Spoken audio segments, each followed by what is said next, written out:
the Evolution Security Podcast.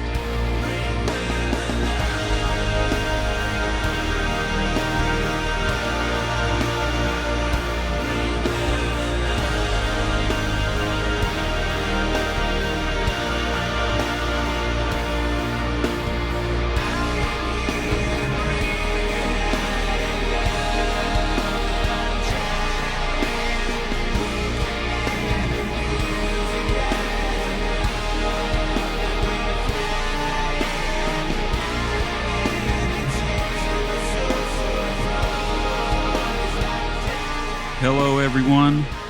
Welcome to the Evolution Security Podcast.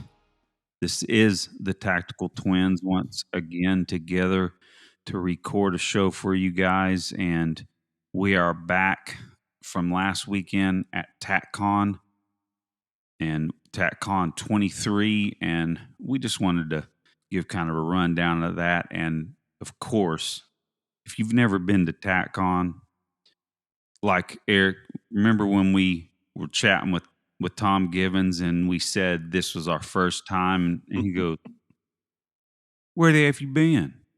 Yeah. Yeah, it was pretty funny moment. Yeah, that is a good question. You know, why haven't we been there before? Well, for one, I think a big part of it is the times that we've tried to get in, we couldn't get in.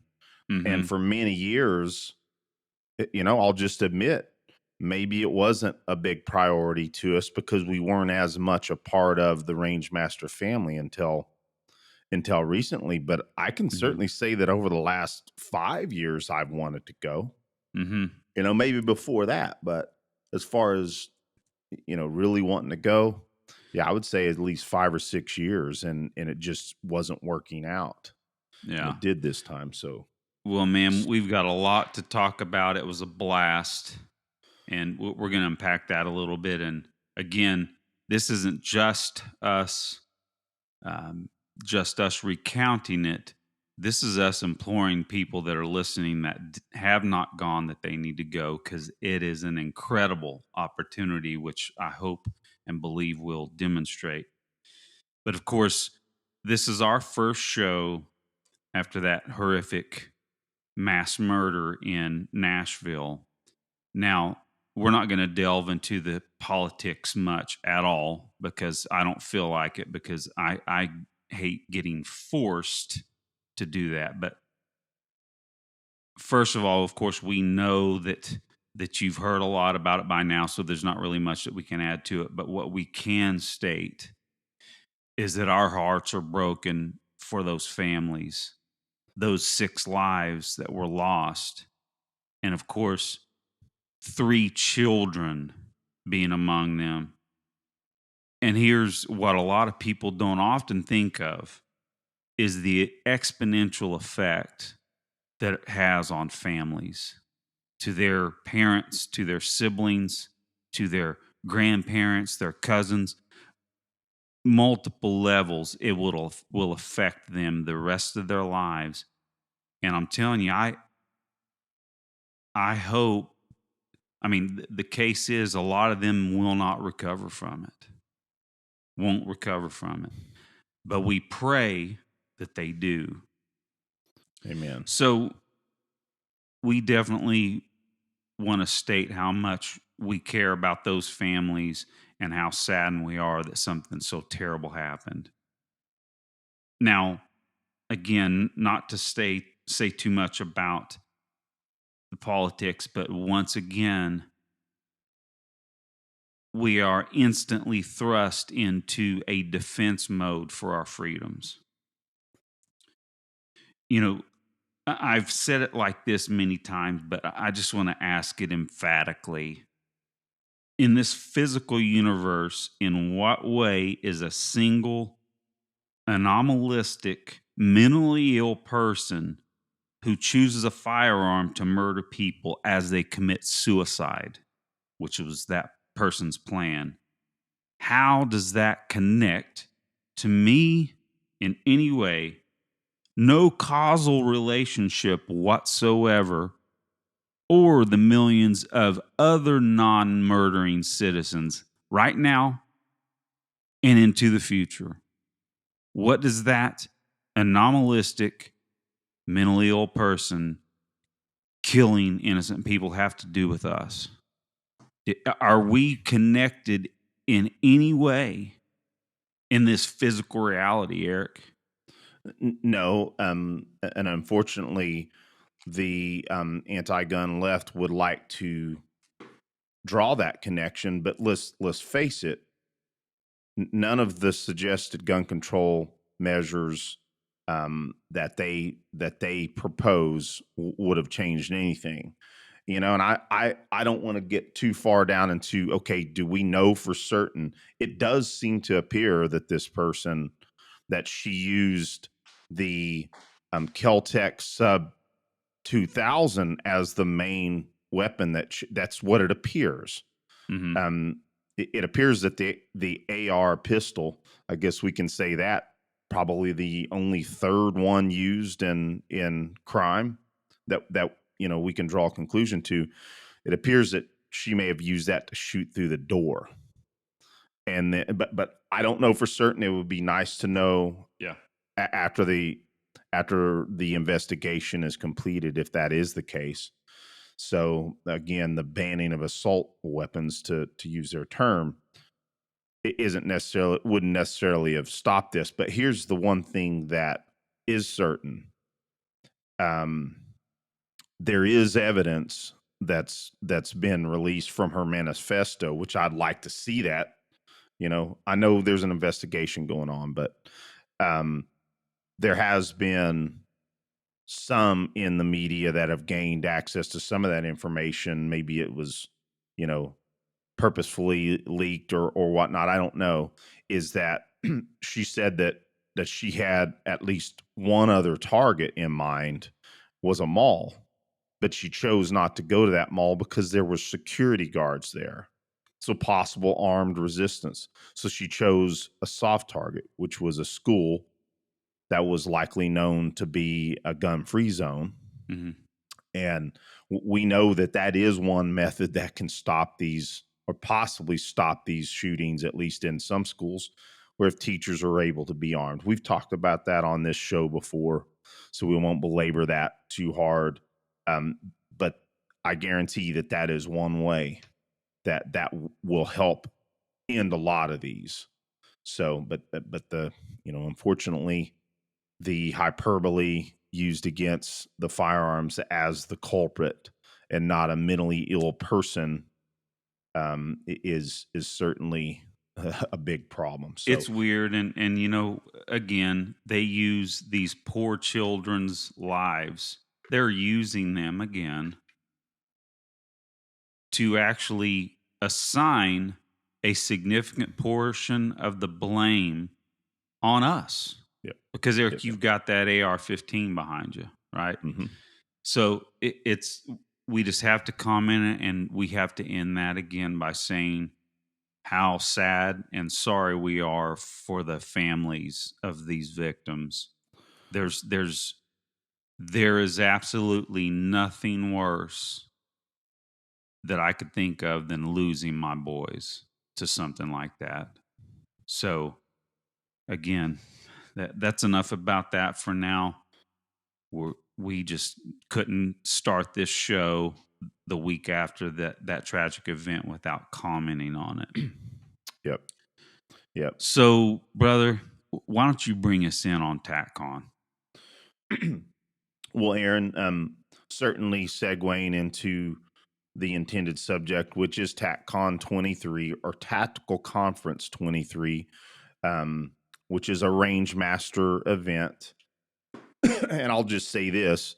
First off, some of the most amazing parts of it was just simply being able to be with our mentors, people that we've interacted with online, listeners of the show that that we've never met before or never even interacted with, or those of our guests that we've never met in person, that we got to meet finally, like a Ned Evans, Yeah. number one, it was cool to meet Scotty Oates when he was in the Scott Jedlinski Red Dot class, and of course Scotty is one of Craig Douglas's main instructors, so that was cool to train with him. But I can go on and on about all the individuals, and Bro, we'll hit on a few more. Yep. I figured let's go down the list, and you help me remember some that I didn't, because that is a huge part of it. So John Hearn. Yep, John Hearn. You go ahead, buddy. What were you going to? Yeah, go ahead. John Hearn was one. Certainly Lee Weems, was the first time we got to meet him. Supporter and a fellow person on the path, Alex, the suited shooter. He was certainly there. We had been conversing with him. We're going to have him on the show here pretty soon. So we got to meet him and his wife. Masada, getting to meet that legend, Caleb Cossey, first time we got to meet him, and man, his class was awesome. Bro, I'll throw a few more out here. Yep. So you're not just hanging out on a ledge here. Of course, Sherman House. Yep. Another awesome individual. I had met him before, but it was nice introducing you to Chuck Haggard, since you had not met him in person. And, of course, our recent guest, Kurt Clark. That was great hanging out and chatting with him, seeing his sweet staccato he had on. Larry Lindemann. Yeah, that was another. Met yeah, Larry. There were people that we've known and taken classes from before, but it was great to see them, like Cecil Birch, getting to watch Craig teach a little bit and at least say hey to him and meet his Craig Douglas. Yeah. Sorry. Did I just say Craig? Pardon me. We're so used to it. And then of course, getting to chat with Tom Givens, and meeting Tim Hearn. You've met Tim, but I hadn't. Are you talking about Tim Heron? Tim Heron. Gotcha. Sorry, I know what you meant. Yeah, just I do get their names. I think, okay, which one? And I messed it up on air. Of course, also getting to meet Scott Jedlinski or Jedi, taking a class block from him, Jeff Gonzalez, Ernest Langdon. Oh, yeah, Ernest Langdon. Eric, that was what was funny. John was joking when he met us for the first time. He goes, I thought you guys would be bigger. Yeah, that was pretty funny. He's a funny dude anyway. Oh, yeah. But that was one surprise. Dude, Ernest Langdon is taller and stouter than I pictured. Yeah. Yeah, he's a tall dude. But man, I hope we aren't leaving anybody out. But them, of course, we got to hang out with Eric Gelhaus. I had not met him in person. Man, what a cool dude. I'm just trying to think. It's hard to think. Oh, yeah, meeting Sarah from Filster. Yeah. Yep. We're definitely going to have them on the show soon. I can't wait to unpack that product, market disruptor they created with that Enigma. That there's going to be a cool story behind that. It was fun chatting with her a bit. Yeah, there's so many people, and forgive us if we're forgetting some of the folks right now. But we're along the show, others will come up, and again, it's just so hard. We met so many awesome people and saw some of our most important mentors. It's hard to get it all in one show, that's for certain. I think we've got so much to talk about. This may end up being more than one show, but we'll see what we can get through. Well, bro, and then again, you mentioned it before. It was an honor and a blast to meet a lot of listeners of the show. Yeah, it's real humbling when we're just normal guys. We're and I would say that we're gaining capabilities, but we started this show for networking purposes, how to get better ourselves. and give us more avenues for hosting classes. Just bottom line And is we'll bro, just to get we like talk. We love talk radio. We love podcasts. It's fun conveying ideas, the things in our brains, and communicating it to people that want to hear it. So it's a yeah, blast to I meet those agree with people. that. And that's one thing I would like to just kind of comment on, because I think sometimes individuals may think that folks like us or others like us that do podcasts and maybe have YouTube channels, and there are some out there that they like doing that because maybe it makes them feel good about being popular and all these you know ancillary silly things. In my opinion, I just like to say that we from our hearts enjoy doing this because we enjoy the art of things, and just trying to get better. So with And that said, knowledge in of itself. So so that and yes, Aaron, that's why I was going to say, that's why it's very humbling when somebody that we've never met before, never interacted with, come up and tell us that they're a listener of the show and appreciate the show. So thank you to everyone out there that are listeners and supporters of this show. We greatly appreciate it, because without you guys, um, frankly, this wouldn't be as worth it. So yeah. thank you. So, with that said, Aaron, I mean, I guess we don't have to necessarily go in perfect order, but I think we can probably start. I mean, John Hearn's lecture on crime and criminals, that was pretty damn good lecture, man. I'm pretty amazed sometimes some of the information that maybe some of it we've heard a little bit before, but John brought a lot of new information that I think was so germane to understanding crime and criminals, how criminals think, where they come from. So yeah, that was a really good lecture, don't you think, Aaron? Oh, certainly. And I'll tell you that was one of my favorite classes for sure. And Absolutely.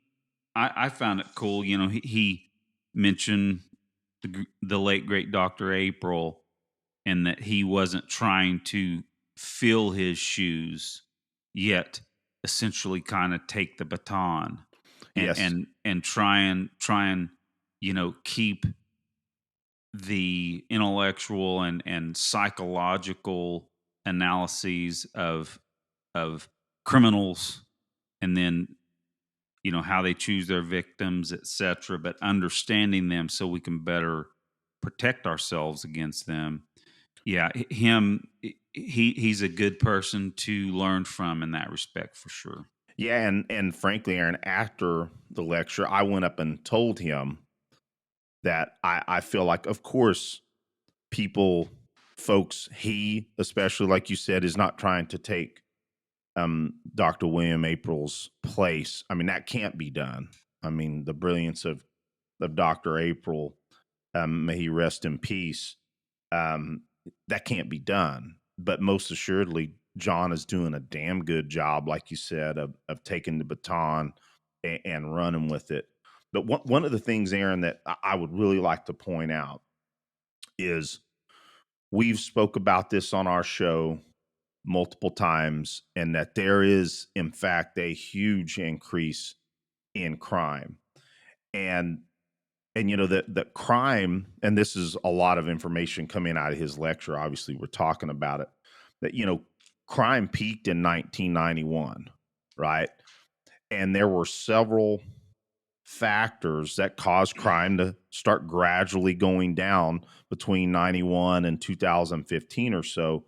And a few of the factors he mentioned is the 1994 Crime Bill Act, which drastically increased incarceration. Which, hey, if violent criminals are locked up in jail, they can't victimize us, right? Hmm. Data driven policing, rise in an armed population, right? I mean, that's, in my opinion, one of the biggest factors. Because Mm-hmm. remember, I think it was '93 when Florida started the shell issue, kind of the wave of that throughout the United States, and improvement in trauma care. Yeah. Which is a big deal, Aaron. And looking at the UCR in between 2019 and 2020, we saw around a 30% increase in murder. Now, I like his statement about the FBI UCR is also known as crimes known to police, because this is volunteered information. Municipalities like New York City and Chicago, to my knowledge, aren't reporting to the UCR. Oh yeah, and Um, if I recall, he was saying that a lot of cities don't want to. yeah, for obvious reasons. Yeah. They don't want to. They don't want to look bad, and look like their policies are contributing to crime rates, which they are. So, but anyway, I mean, I guess starting sometime around 2014, um, you know, moving into where we are now, there's been a lot of soft on crime, zero bail experimentations, releasing criminals early, right? And again, this has been going on for a while, but it's gotten way worse in the last few years. Defunding the police, vilification of the police.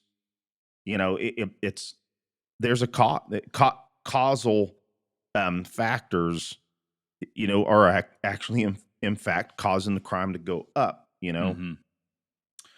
He mentioned that the BJS, or the Bureau of Justice Statistics, and the CDC have better numbers, which are much higher depending on what you look at. But Aaron, one of the things that I was thinking about, so these are the new norms, as he had in one of his slides, from 1961 to 2020.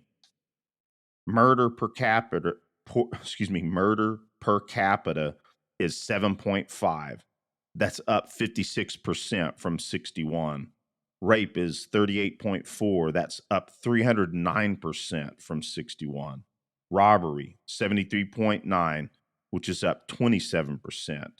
And aggravated assault, 279.7 per capita, which is up 226%. Which what's aggravated assault, Aaron? It is attempted murder where they were not successful. Yeah, so we see all those increases, and Aaron, this is one of the points I was thinking about with an increased armed population and all the benefits of trauma medicine, or the increase in trauma medicine capabilities. If those two factors weren't in place, imagine how bad it would be. So it's actually exponentially worse, Yeah, than interesting. it was. Yeah, go ahead. In other words, the criminal aspect of it is much worse because a lot of it is buried in the health, or the savings of individuals that would normally be murdered. Yep, and the fact that the armed populace is there too. Now, granted, the bulk of the high crime is in cities where most people can't be armed Yep, as interesting well. enough. So, but yeah, Aaron, do you have any more comments on that particular piece of his lecture? No, man, that's good for me. You took some really good notes on that. So, I will say this, and we know this. One of his main points was that the justice system does not work. no, exactly. Yeah, I mean, it is broken, and we're also seeing a steady increase in two-tier justice system too. Yep. Depends on what your politics are, right? Oh yeah. So, so the best things that we can do, and I'm just summarizing my thoughts on it along with his thoughts. Be armed and be skilled, right?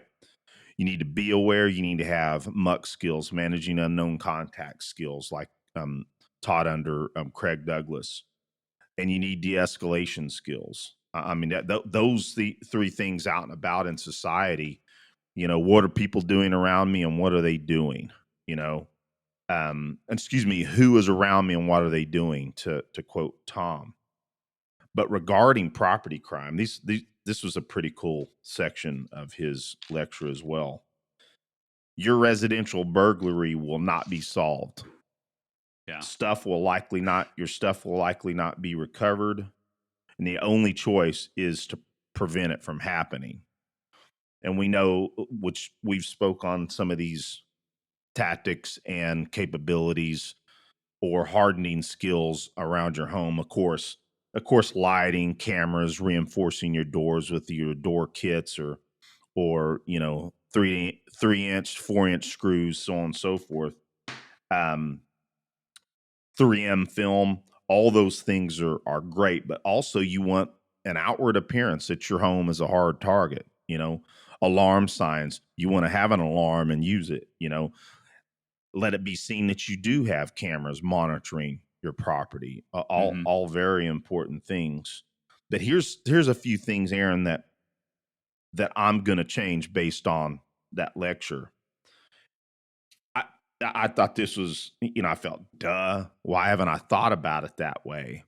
Is don't ignore the door. I don't like to answer the door if people are soliciting for something. Yeah, that was a great point. I thought, as with a decent amount of knowledge in this realm, that's something that I'm like, I can't believe I have not thought about it that way. So ignoring folks coming to the door, unfortunately, it could be an occupancy check, right? Yeah. Because we know they're looking for a household that's not occupied as best it can. That's why burglaries happen in the middle of the day, because they don't want to be caught, right? Yeah. So, man, I'm gonna stop doing that, man. I'm gonna stop ignoring when people come to the door. I'm just gonna open it and say, sorry, not interested. And, use proper tactics of dealing with, people at your door. But here's another thing, Aaron. I'm guilty, and some people don't have this choice, right? But I'm gonna move my gun safe to my office area. Yeah. Right. Because that is, of course, we also know that that's where criminals go first looking for stuff, is in the master bedroom. So I'm going to move my safe, and I'm also going to put, so this was a cool thing that is like, another thing is minimize how well a criminal can pry at the door. So if the door opens on the left side, is to place the safe within inside the whatever room or closet, and make sure that that's up against the left wall, or build walls around it, either, like you said, using drywall or even a brick wall around it, so it minimizes the capability of the criminal to pry the safe. And another thing I'm going to do is I'm going to buy more safes and spread my values, not just my firearms. Yeah. Of course, I have valuables other than just firearms in my safes. So, excuse me, those were two factors. Buying smaller and more safes was, I think, a really good recommendation. Another thing, I'm guilty of this. My safe's only bolted to the ground. I'm gonna bolt mine to the studs. I mean, I also should have done that myself. So yeah, I have to look into how I'm doing that. But yeah, now I remember mine. I mean, it's funny, mine's a big safe, a real nice safe, and it's bolted to the ground. It seems like nobody could get into it, but like like he was saying, even now, he did say most are residential containers. I believe mine is above that level. yeah, it probably is. Now there are some, and I think they're the UL ratings. I've seen some safes, man. We've got a friend who I won't mention. Got a safe. He found a really good deal on it. Well, I'll just say his first name, Greg. He found a safe, and I think it's well over a $10,000 safe. Wow. Like, we're talking bank quality, but he found a real good deal on it. And those, I have seen a lot of information on the various ratings of safes. I don't claim to be able to articulate it perfectly, but there is some vast differences between what you can. Some of them are just, sheet metal cabinets, which we know that's better than nothing at all. But it's not going to be too difficult to get Now, into. I will say this, and then maybe we'll go on to some of these other classes. But the people that would be prying into gun safes, I would say that that's a niche of the criminal population, but I could be wrong. I think that if people have a decent safe, it's still going to be better than. I just don't want people feeling like they've really screwed it up by not, having this perfectly thought out. You know what I mean? Well, of course not, Aaron. And I'll also say I don't think it's necessary to have Fort Knox safes. Like John was saying, spend less but buy more. Yeah. Spend less on the safes, buy more. And I think that's kind of, in my opinion, crucial. Is if for some reason they were criminals or burglars were able to get into one of your safes, at least they didn't get everything. Yeah, that's excellent. Yep. So, Aaron, there's just a couple other points I'll just breeze over. When he was talking about, again, he got into some of the psychology, which we're not going to go too deeply into. Of course, the antisocial personality, sociopaths, and psychopaths, and the percentages of what's caused, if it's mental wiring, all of that. But one of the things he said that was interesting was that there's estimated of 2,100 serial killers. Yeah, that's in the right. United States, man. It's that was a eye-opening statistic. And making of a criminal, one of the things that he also stated is that out of serious criminals, 46% of them have been shot before. That was an interesting one. And I'll say one last thing on criminals and how they pick victims. And he discussed a study about, and we had seen this before as well, but the gait of victims, if they limp, how they look, their demeanor, if they're looking down, all those things that criminals look for when they're looking for a softer target, so let's try to, you can't help being injured, obviously, but even Paul Sharp, I'll never forget this one time he posted about this, saying, don't limp. If you are injured, do your best to minimize it, because it brings you, you're targeted, more than likely going to be targeted. So minimize that, but minimize injuries, and again, making sure that you're aware, looking around and not having your eyes down or in task fixated and, on your phone. But anyway, I know we got a lot of things to go over, and that was an outstanding lecture. You got any more comments on it, buddy? That's good. That's good for me. So then moving on. So let me see here. I'm getting my notes straight here, buddy. So a little bit of a side story. So you and I were walking over to Caleb Cossey's EDC medical kit class, right? Mm-hmm. And it was kind of cool because I had a shooting appointment for the match at 12 noon. Oh yeah. And you had one at I believe 1400 or 2 o'clock. Mm-hmm. And the range officers said, hey, we got the match up and running. There's some open slots if anybody wants to get the shooting over with. And you and I looked at each other like, man, let's go ahead and get this over with, And so we got to get the shooting done. And that was kind of fun, which to the audience members out there that have never been, not too descriptive, but essentially it was some shooting standards on the clock with turning targets that dictated the time. and from the holster, from various ready positions, strong hand only, support hand only, and of course freestyle, and then a tiebreaker little stage here. But that was a lot of fun, wasn't it, Aaron? It was. And, I believe there were right at 200 competitors. So, yeah, when you Oh, go there, at least 200.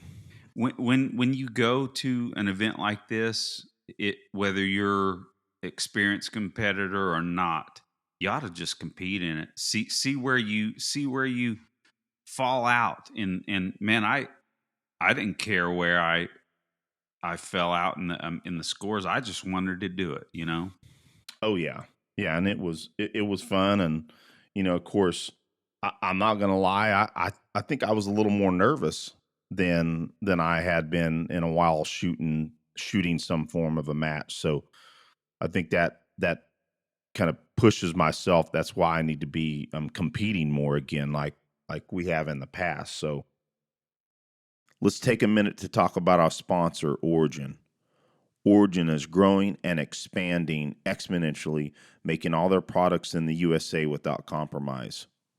Of course, they make the best jiu-jitsu gis on the planet, no question. But they have products for the everyday person. Check out their 100-kilo hoodies. I've been wearing my Path hoodie almost nonstop, and Aaron loves his new zip-up version of the kilo hoodie. Both are unparalleled in warmth, stitching, and quality. Need blue jeans? Check out the Delta 68 jeans. Strong yet soft and super stretchy. Made of a cotton poly spandex blend, which is light and stays cool and dry. These jeans are named after the brave Mekong Delta Navy SEALs who traded their issue uniform pants for tougher denim blue jeans to get the mission done. Origin has also disrupted the hunting industry with their new line of nano-wool base layers, body lock, stow jackets, and their Nova Lock insulated jackets, all in the new innovative Raptor camo. If you need jiu-jitsu gis, Jocko supplements, or any of the products mentioned, go to our show notes and click on the affiliate link and use EvoSec10 at checkout. Now back to the show.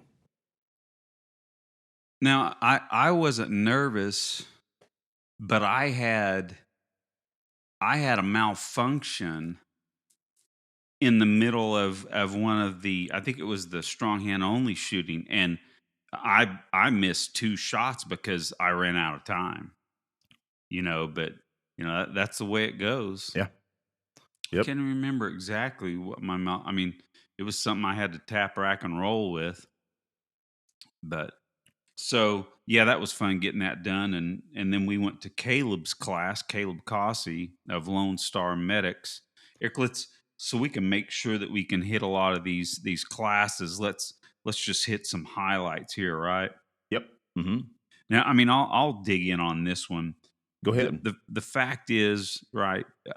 I'll freely admit it. I was thinking about this today.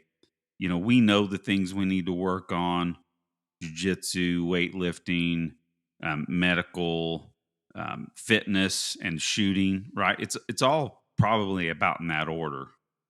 I mentioned jiu-jitsu, right? I'm making Yes. sure. Okay, but I'm one of the people. Hey, man, I like shooting the best. I'll just be honest. But fact is, getting to get exposed at least more to some medical stuff was great.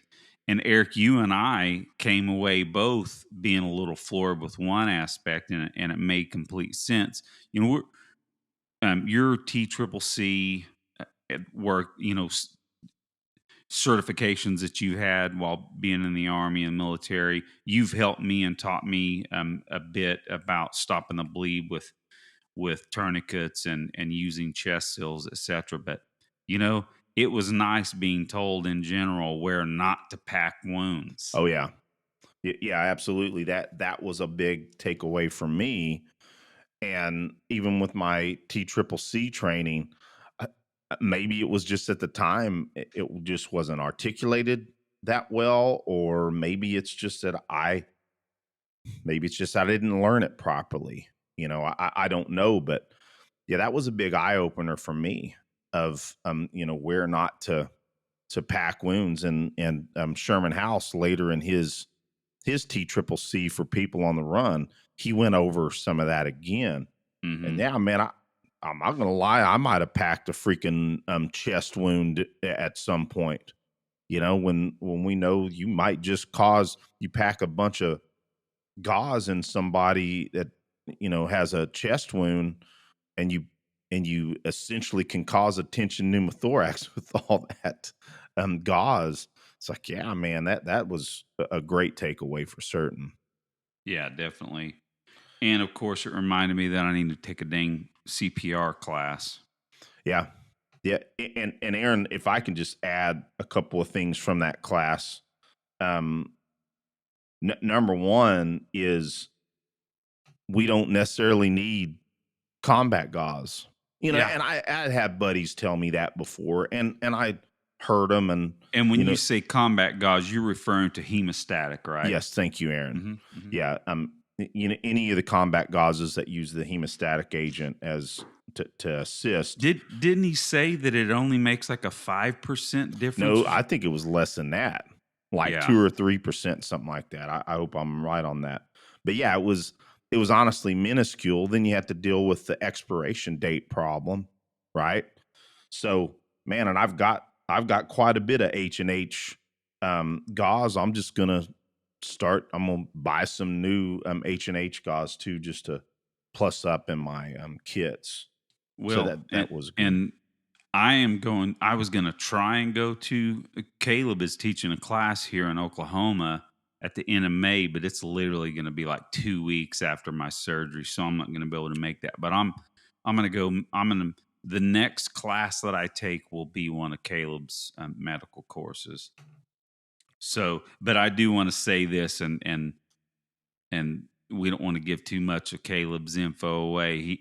People need to go see him. But I loved this thing that was very telling. Just like your gun, the person that's going to attack you probably isn't going to look like who you thought it would look like, right?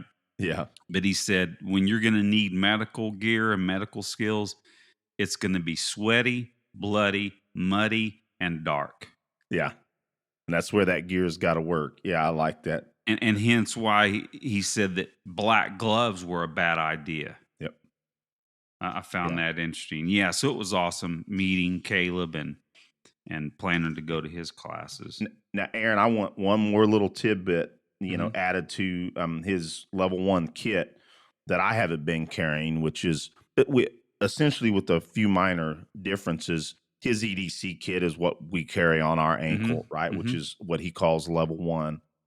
And that was adding a mini pressure dressing. So, man, I've got on order a few 1110 compact medical trauma bandages. Yeah, bro, show me where you got those and what you got, so I can order some too. I'll send you a link for certain. And Aaron, you mentioned CPR and then the AED. So not too long ago, I took a CPR and an AED class of all places in Afghanistan. No, it was in Iraq. It was at Camp Taji. I'm mixing deployments. And this was a real good reminder. But let's face it, CPR doesn't have a high track record of saving people. But you know what does?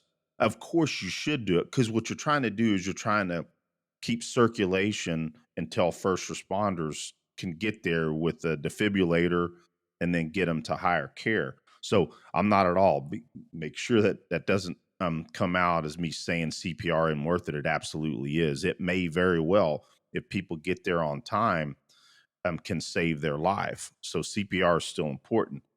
But having an AED around is starting, in my opinion, to be crucial. One of his facts he said was that if a person is in cardiac arrest and they are shocked within 7 minutes, they have an 87 to 90% survival rating. Oh, wow. That's huge. So, yeah.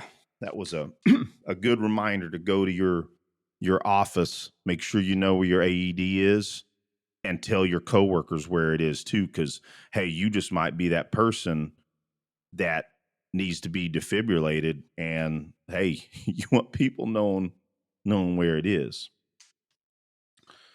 So Caleb Cossey, excellent class. So I guess moving on, Aaron. Let's see, get my notes in order here.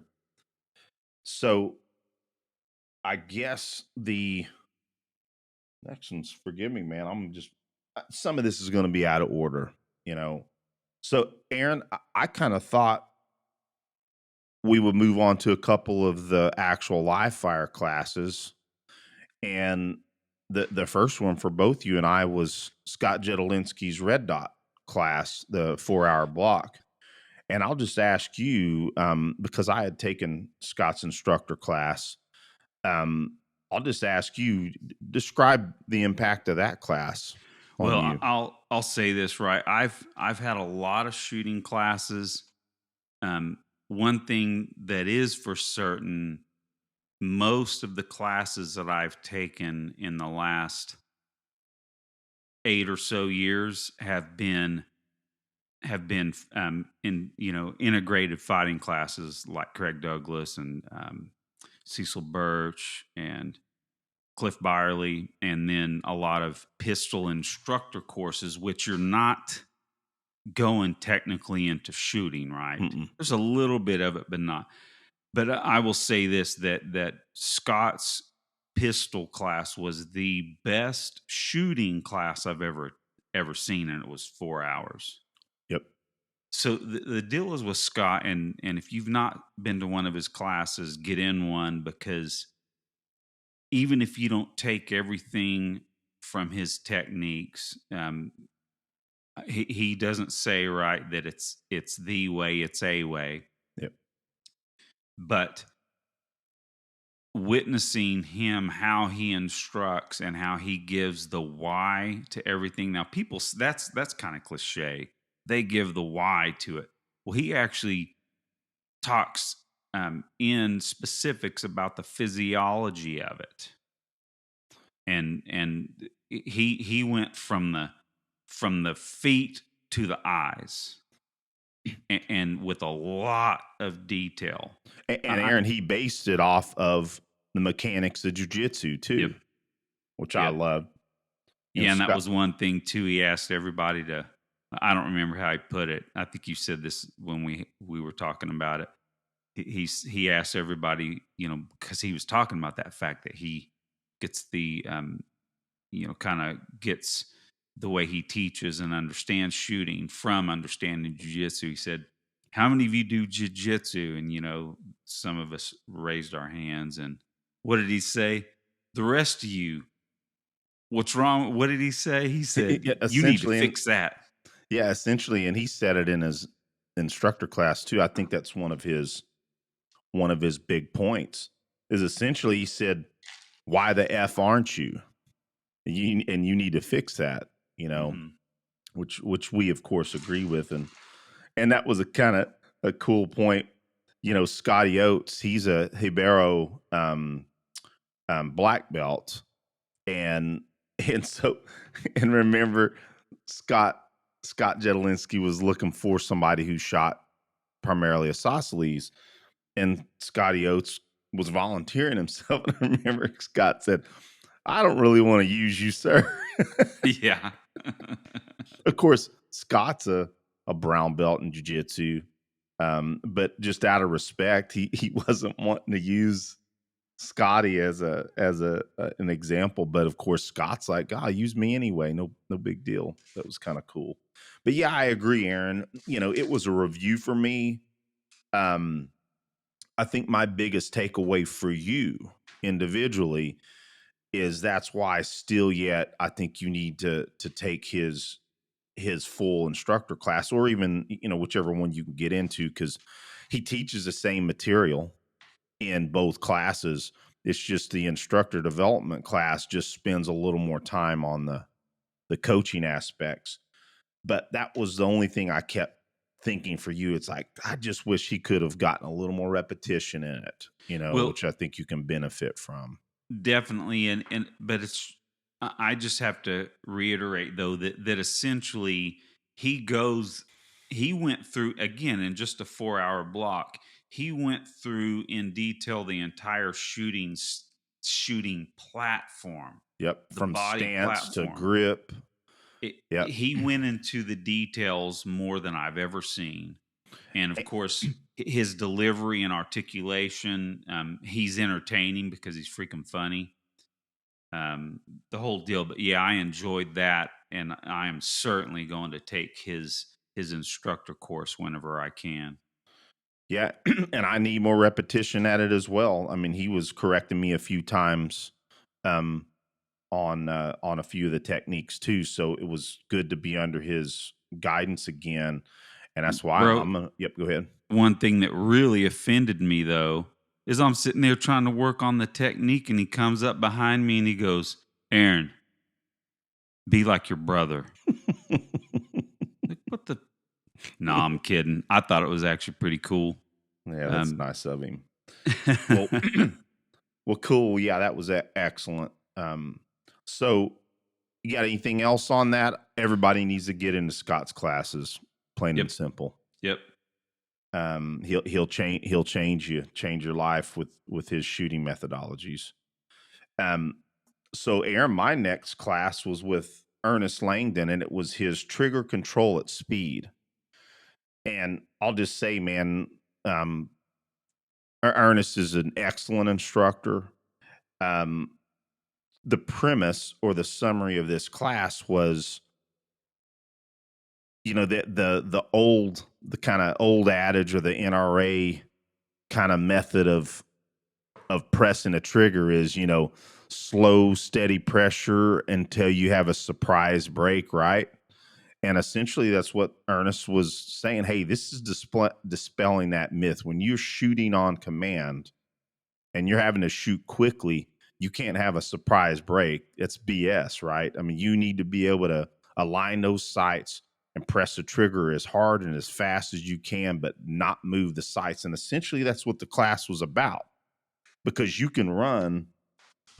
Hold on a second. Okay, no magazine, no round. You can run that trigger as fast as you can, as long as the gun doesn't move, right, Aaron? Mm-hmm. And that was the whole point of the class. Was he ran us through multiple drills, either using a timer or somebody touching you on the back, essentially once that stimulus or the timer or somebody tapping you on the shoulder, that you're running that trigger instantly and minimizing or mitigating any movement of the gun. And so we just went through a whole series of drills on just that. And it opened, even though I'd seen a couple of the drills, I hadn't seen at least half of them. Yeah. So I have some new tools to add to my training. And at towards the end, or I should say, it probably darn near about the last hour, I think, is Ernest ran us through the super test. And for folks that don't know what the super test is, a lot of folks have been exposed to the test, which is was originated, I believe, by Ken Hackathorn, which is just simply 10 rounds in 10 seconds at 10 yards. And you're trying to shoot a 90 or better in a B8 bull.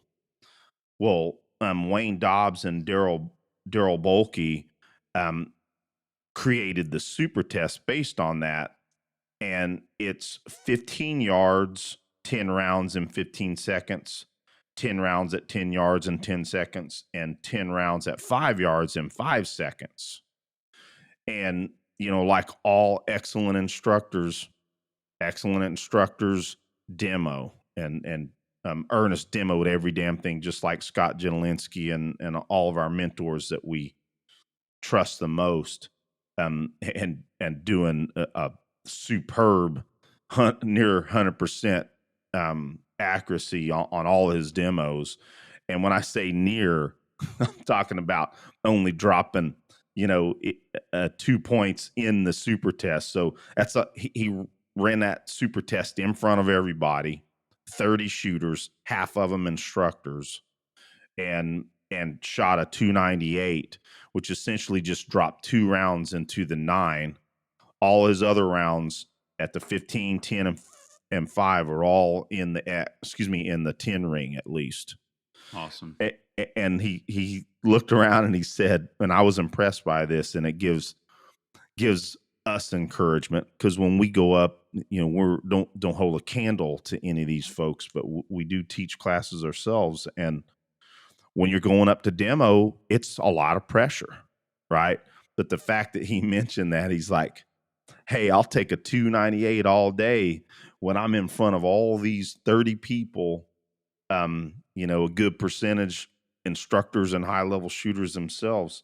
I'll take that 298 all day. So that was kind of cool.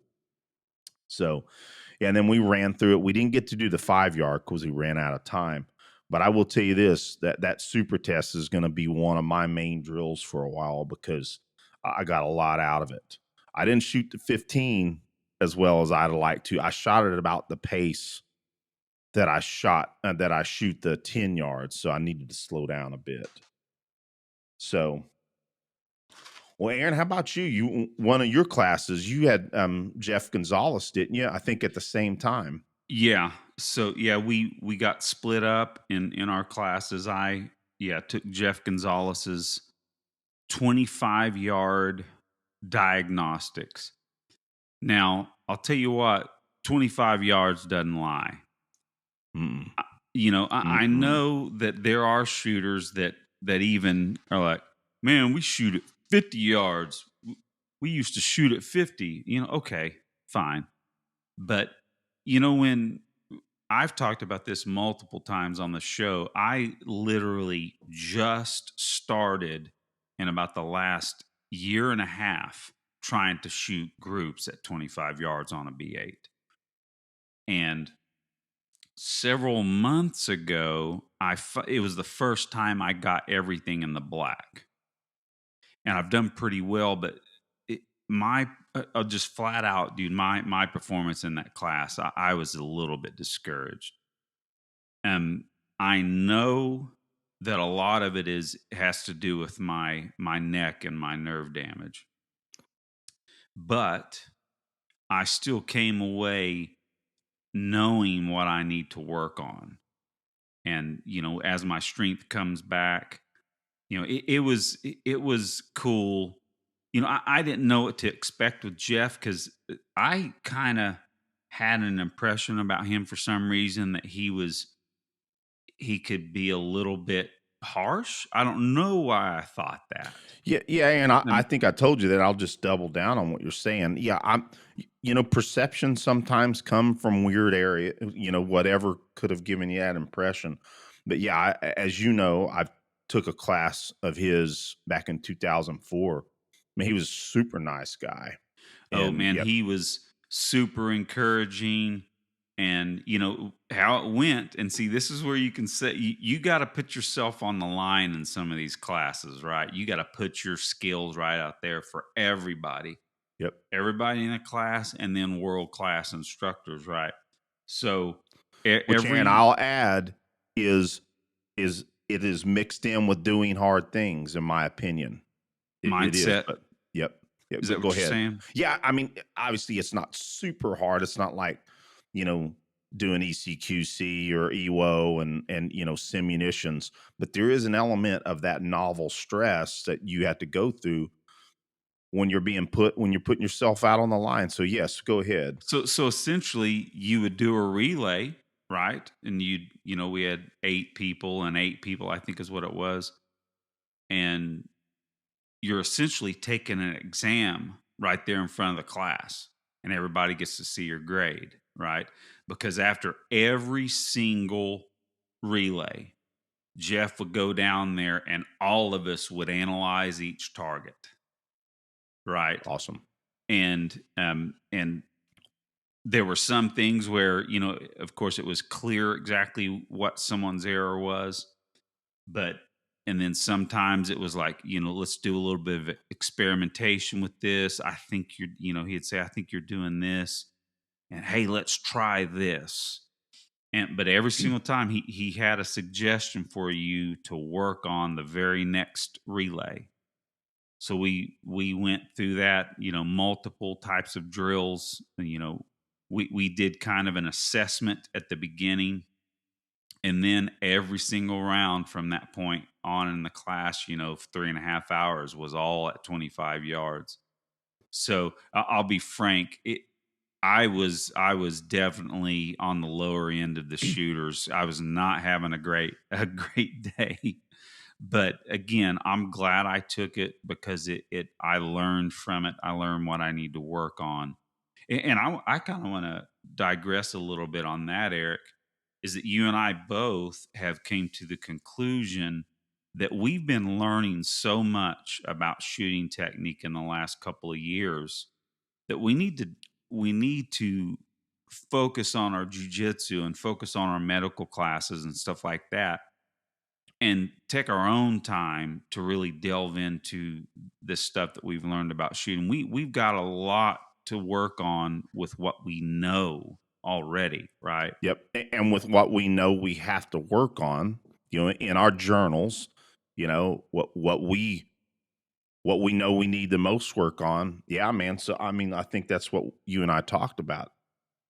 Is that, yeah, man, I'm looking forward to, of course, I've been on the road a little more recently with the job, but it'll kind of calm down soon. But yeah, man, I want to focus on my jujitsu and focus on what I need to be doing out at my range sessions. I'm still going to shoot once a week, and I do need to increase my dry fire more.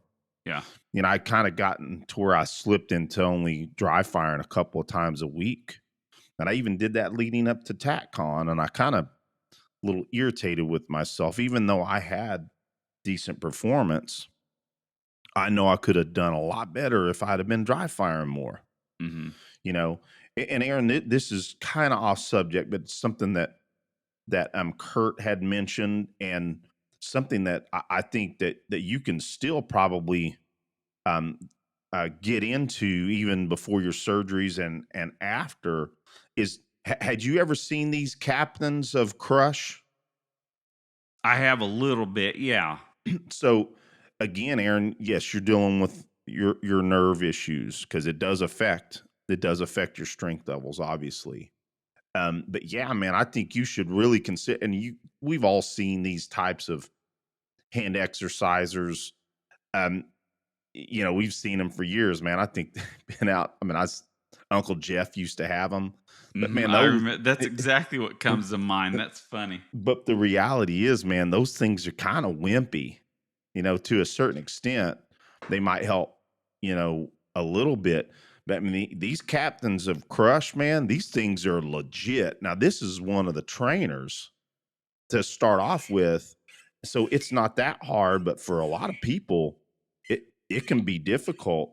And then even this level one here is the next one, bro. That's legitimate, man. And see, you can even see I struggle a little more with my left hand because it's my support hand.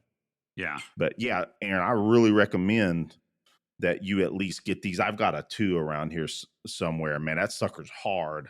I can close it, but it's still Bro, that difficult. reminds me, Eric. I can't remember if you watched. I think I bugged you into watching that newer Santa Claus movie called Fat Man Mhm. with what's his name? Dang Mel it! Mel Gibson, right? Oh yeah, man. I'm telling you, audience, if you want a unique telling of a Santa Claus story, watch it. It's awesome. But you reminded me when he was talking to some people on the phone when he was mad, he was breaking those.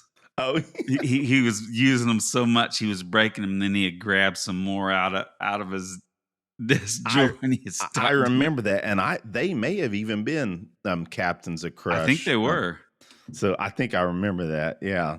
Yeah. Well, If you like Christmas movies, you need to see that. It's a unique movie. well, Aaron.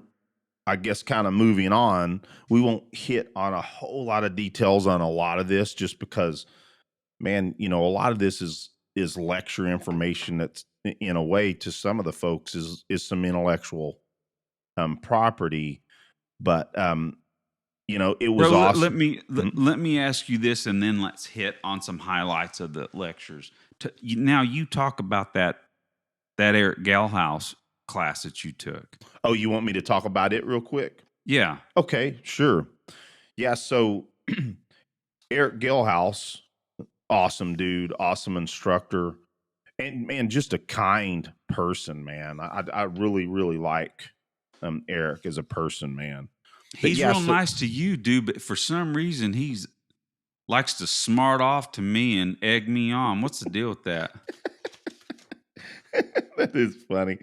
Yeah, I think just a little bit of razzing for endearment, I guess. Oh, But I know, bro. I'm yeah, I'm I'm just being goofy with it. Yeah, dude, I dig Eric a ton. yeah. So his class was broken or blocked on optics, excuse me, or optics broken and blocked, and it was real cool too because Lee Weems also took that class. It was cool training with Lee, and of course Lee kicked ass in it. I told him during the class it was clear he had been working on those methods before, and he said, "Yeah, I've been working on some of these methods already," and I that wasn't surprising to me. But some of the methods were, again, cleared gun here, is using the window as a ghost ring, which in all honesty is still pretty effective if you've got a decent index already. Mm-hmm. And then using the guillotine, which is using the top of it and imposing it on the neck area of the target or the person that is. One surprising, very effective method, Aaron, was using this slot down the slide, kind of like turning a gangster style and using that as an aiming method. It actually worked really good. Interesting. And I guess it was imitating a gutter sight system. And yeah, I Hmm. mean, out to about 7 yards, I was making pretty effective hits. I don't think we went much further than Oh, that. that's pretty cool. Yes. Gangster style. Yeah, and then so we walked those methods out. Eric gave us, of course, I'm kind of going over this pretty quick. We used each one of those methods through several drills to where we could gain knowledge of what we preferred. And frankly, I prefer the ghost ring method the most. I Mm-hmm. seem to have the most effectiveness with it. And I think, in all honesty, it's simply because of already having a developed index.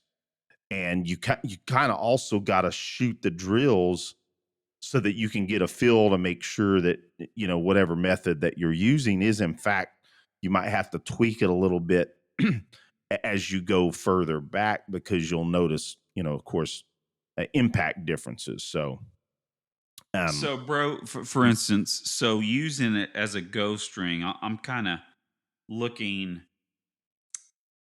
that the front sight. I mean, you can still have. Let's just say that front sight lined up in the middle of. I mean, just a little bit lower than halfway down is actually lined up in your rear sight. yeah, precisely. And at distance, Aaron, my brain started looking for that front sight a little bit. Now obviously I have iron sights, I Yeah. can use those, but the idea is that under pressure you may switch to that first, and then once you figure, oh crap, I can use my sights, or depending on, I mean, hell, your sights may be covered up as well for some reason in the mud or whatever. So the point is that you still got to have other methods as well, like the ghost ring or the guillotine. um but another drill that was real fun is that Eric and enlightening, by the way, is he came down the line and sprayed our optic with water. Yeah, I got to watch that. That was cool. Yeah, that's right. Because, that's the whole thing across the internet is, oh, what if it's in, the rain? Now you won't be able to use it. Nah, I mean, frankly, I could use my dot pretty darn effective even with the water on it. Cool. So not as big a deal as the internet says it is. And I'll just say this. Why was Lee Weems in a red dot class? He doesn't like red dots, says the internet. That's what I thought. Of course, Lee's a professional, and he's gonna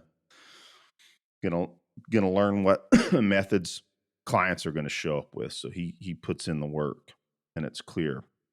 So yeah, Eric Gilhouse's class, Broken or Blocked, was an excellent class. Folks should get into it if it's offered next time, or of course get into one of Eric's class, Cougar Mountain Solutions, I believe it is, and get in with those guys. Lee Weems, yeah, we can just go on and on. Yeah, so I guess that's good for that class. What do you want to move to next, man? I think you've got. So let's hit on some of these lectures with some bullets and let our listeners go. But we've gotten into some good detail on some of this stuff. Well, one of the legends we sit under, of course, was Masad Ayub, and so he went into some recent cases, but kind of specifically looking at disparity of force. Mm-hmm. So that was real good. And of course, one of those cases was the Kyle Rittenhouse shooting. Because you can't shoot an unarmed person, which is completely false. And I like one of the things that he said.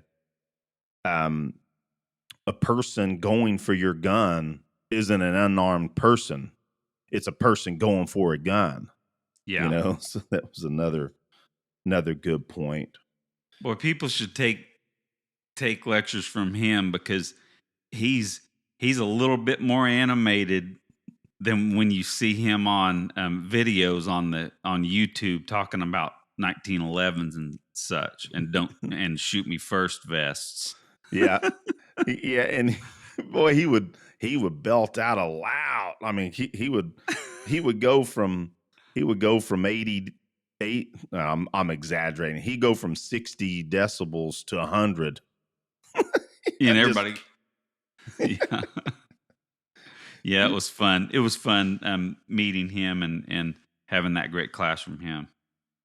So, Aaron, then one of the afternoon lectures, I think it was on Saturday, was the TacCon Chess Club, which is Lee Weems, John Hearn, and Eric Gelhaus, which I thought that was a pretty fitting title for those guys. We all kind of nerded out, didn't we? Yeah, those guys they admit themselves they nerd out on the data, but hey, they dig into that data so we can learn from it. So yeah, we won't go into real heavy details on this because it's a lot to discuss in the scope of this 1 hour and 45 minutes or so. But Aaron, so you may comment on some of this, and if I get some of this a little bit wrong, John or Eric and Lee, we've got some really good notes here, but we're trying to distill this out and kind of give bullet points.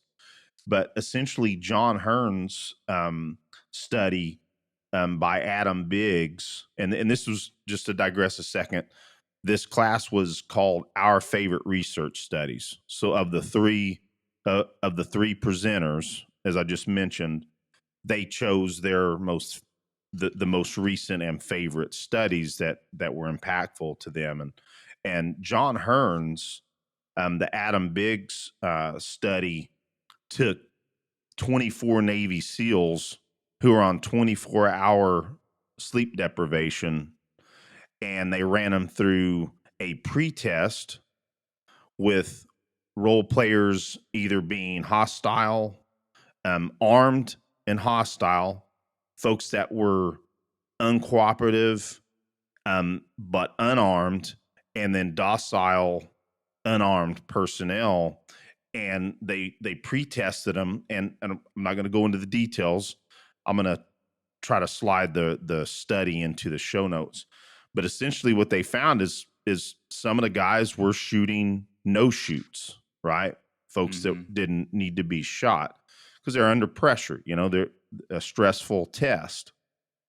But then they went in and did a stress inoculation where they essentially were battling it out, taking multiple shots. I forget how many rounds these individuals were taking. It was a bunch of sims or UTMs, man, just kind of battling it out with some of the role players. And the purpose, to my understanding, was to inoculate the testees from stress and bring, oh, goodness. To reduce their stress levels for a retest. So that, once they've been through all that stress, and then after, leading into the retest, that they would be able to deal with the stress better. And essentially the findings were in affirmative, that the participants did a lot better. But one very important factor that was exciting to both the presenters, John and the other guys, and to all of us, is that the individuals with superior marksmanship skills, number one, did the best. They had the least amount of stress, and they measured the stress with saliva tests, right? Oh, yeah. And so the individuals that already had superior marksmanship had the least amount of stress, and they performed the best. But more to the point is that after the stress inoculation, all the individuals did markedly better. And again, the marksmanship was a huge factor in reducing the person's stress levels. So that was kind of cool.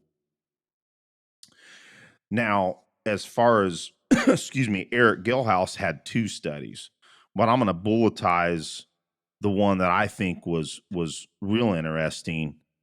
And that is that shooting speed connected to when you need to stop shooting, and when stimulus tells you that you need to stop shooting, how quickly people can in fact make that decision to stop shooting. Didn't you find that interesting? I think I remember you saying you really like that I particular. did. And then I think that there was one point where I think I can't remember if it was this class or if it was Massad's class, but that the shooting cycle, the decision cycle to shoot, takes about 1.25 seconds, or am I taking that too far? It was like 1.25 to even one. The cycle of when you're involved in actual shooting. Yep. The loop of seeing if I need to shoot more, do I need to keep shooting, and following up to the next shot was a cycle of about 1.5 seconds. Well, and Aaron, I think, and I may not completely understand how he was, and I don't remember it was Massad's class or if it was.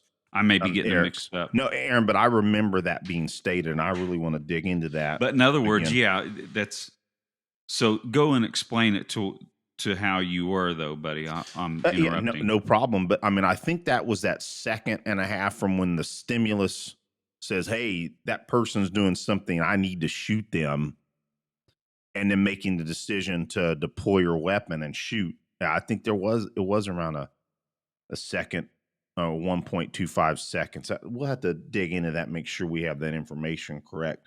But the one definitive that I found from Eric's discussion on that study is that you can certainly get to those splits in the teens.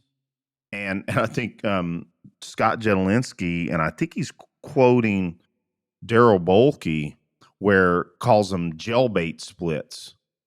When you're down in the teens, and then you're shooting so fast that you overrun your decision making capabilities, and you can't stop shooting in time.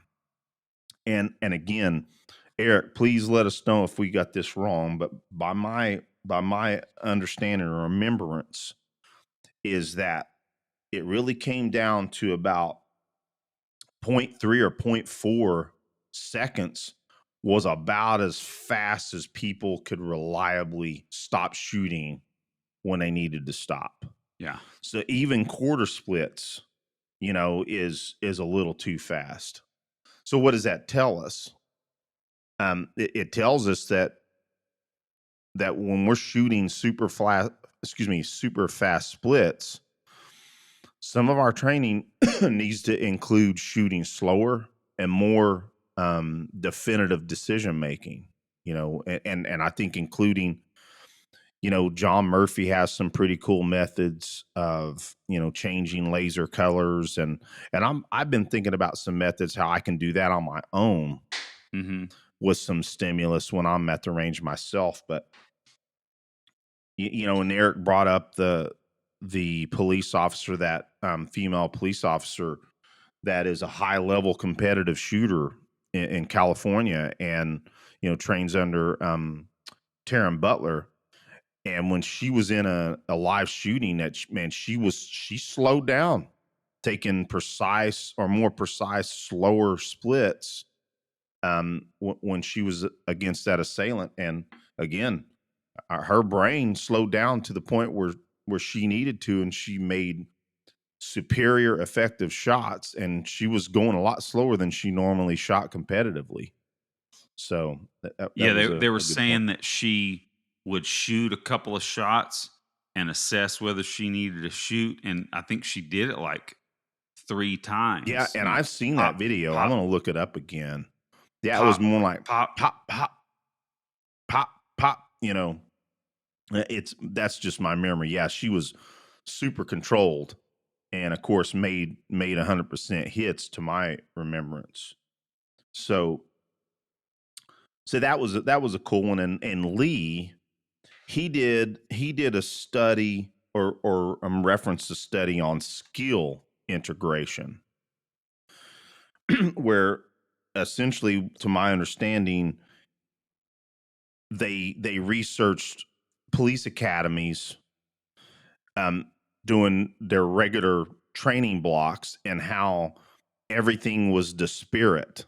They weren't integrated as we know it, because I mean, everything to us is at some point becomes integrated in our thought process.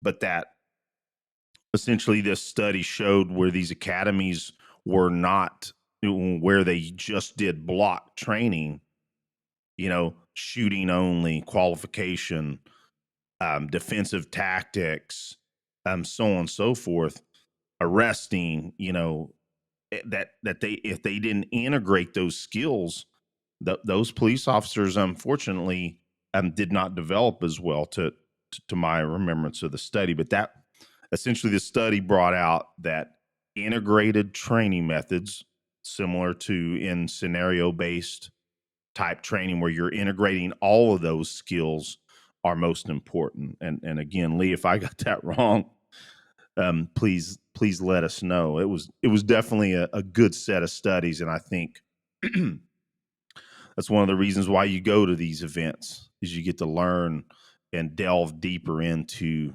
things like that. So, excuse me.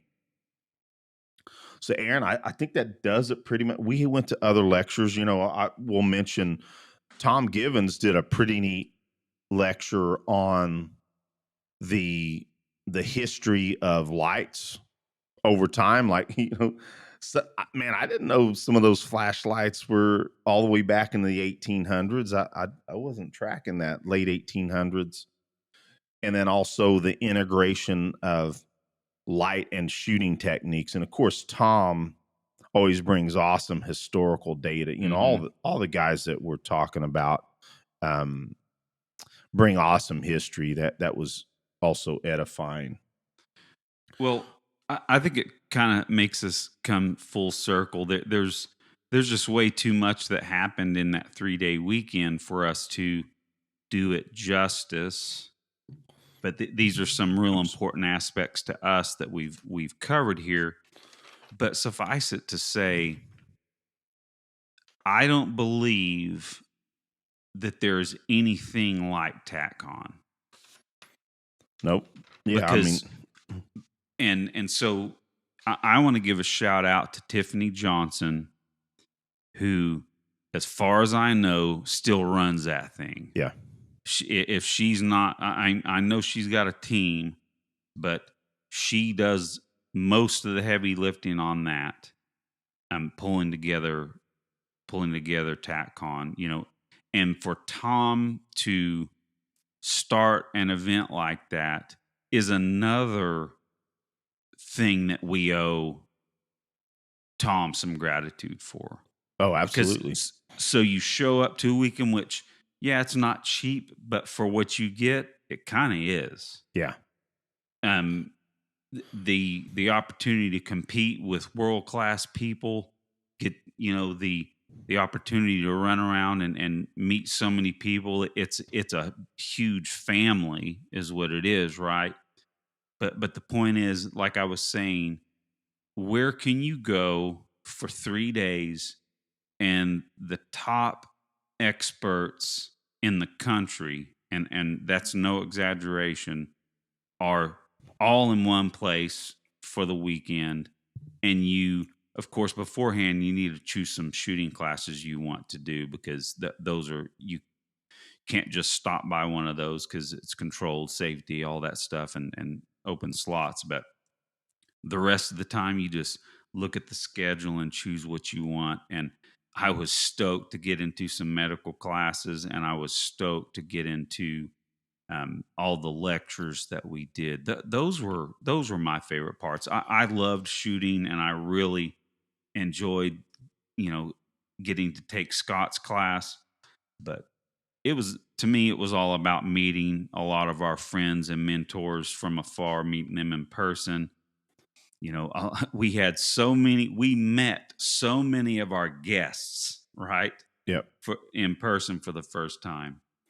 Well, well, So well, Aaron, real quick, we would be remiss if we didn't mention just bulletized um, Sherman Houses real quick. that's His right. Yeah. his TCCC for people on the move. We can just bulletize it real quick, and then we can start to close out. But Aaron, I know that you like that class a lot, and Well, I loved it. and Sherman with his civilian defender information that he puts out is phenomenal, and he's just a good-hearted dude as well. Love Eric, seeing his. Go ahead. I just have to say, dude, that guy needs to get some education. I Yeah, mean, I don't think I don't. Dr. House has got more than just his doctor degree, man. It's I don't. Man, philosophy. I think he at least had 5 or 6 degrees. Oh yeah, So, he's got. Yeah, he's a. What does he call? He calls it a polymath, I think is the word. But yeah, he's, man, well educated dude, and a badass with a firearm, and awesome trauma medicine knowledge. And yeah, he just does a lot of things, man. A lot of things really well. But one of the things I'd like to mention, and the TCCC uses March as the acronym to triage injuries, and Sherman uses the 5 Bs, and I dig that: bad guys, bleeding, breathing, brains, and body. And we won't go into a whole lot of details, but that's real easy to remember, you know. And of course, through his class, he articulates why they're in that order, and of course, folks in the trauma medicine business know why you're going to deal with bad guys before you even deal with bleeding. You got to complete the mission or put the bad guy down before you can start worrying about treating bleeding. And if you hadn't treated bleeding and you're worried about breathing, then you're kind of backwards there, and so on and so forth. But one of the things I think that that Sherman brings out that I think is important too is there's a big emphasis on tourniquets, and you need to have tourniquets. But he brings out a good point that in the civilian sector, it's more than likely going to be from a household injury than needing it, for a gunshot wound. But of course, that is a possibility, so you need to have them. But I mean, I think he emphasizes, chest seals and wound packing capabilities are going to be a little more crucial for Well, civilians. because soldiers usually have body armor Yep. on.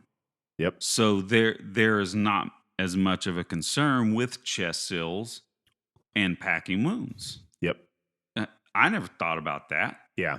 Yeah. And Go ahead. hence the like you said, the focus on tourniquets. Well, just like anything, a lot of knowledge that we have and gets kind of passed down comes from law enforcement or military, but we always got to remember that's not always a good analog.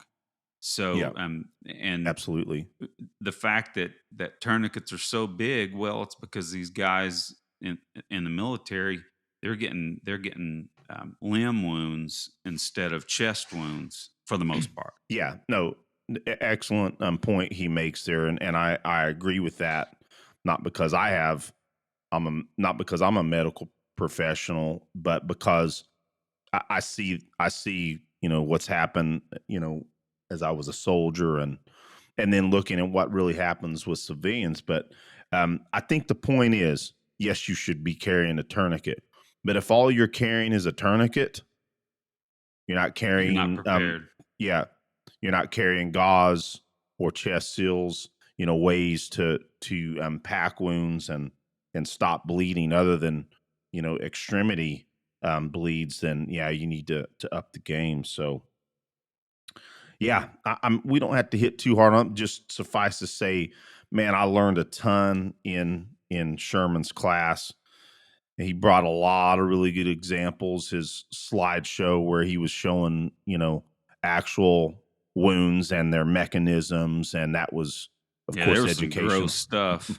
Yeah, Bro, did you see that? Did you see that picture of one of the guy's arms that Kyle Rittenhouse shot? yeah, Boy, that was a hefty wound, man. Yeah, and I had seen that before myself.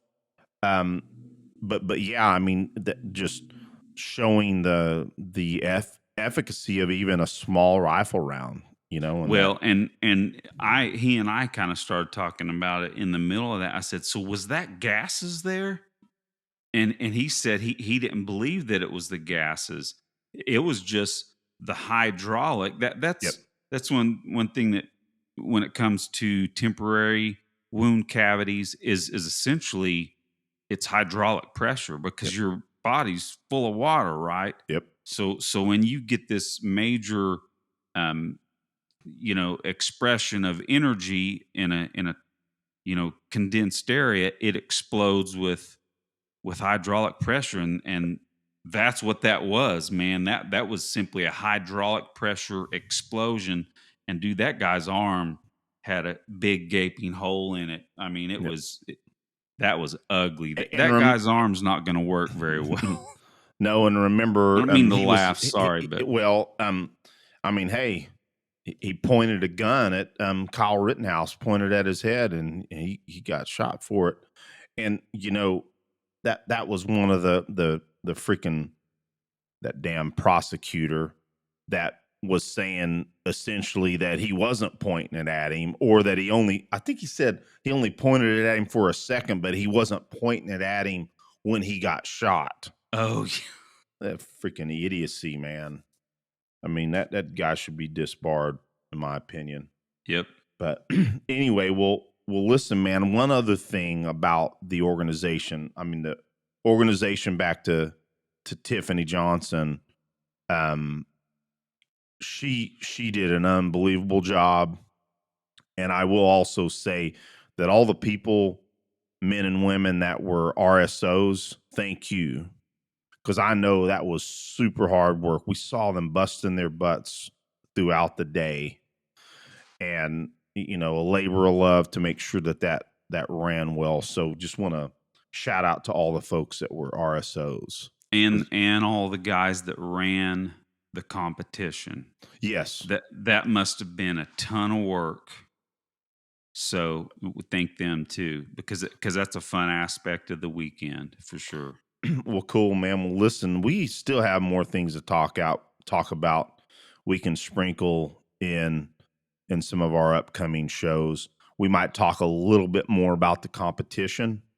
Next show, just congratulate the men and women that were at the top. Maybe talk about that a little bit.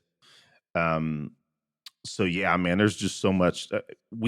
This hour and 30 minutes or so that we had this show, it's just not enough.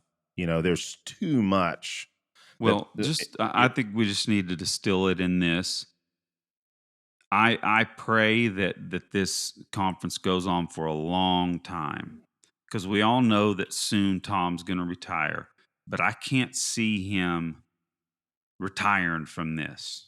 Yeah. Right. My thoughts, and I honestly thought about that. I bet you even when Tom retires from being on the road, which, just face it, he is slowing down, meaning he decided he wasn't going to teach west of Texas any longer. That's right.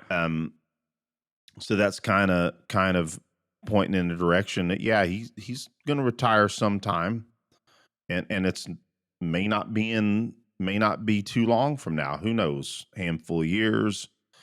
But I would guess that when he retires from open enrollment classes, I bet you he doesn't retire from doing TacCon.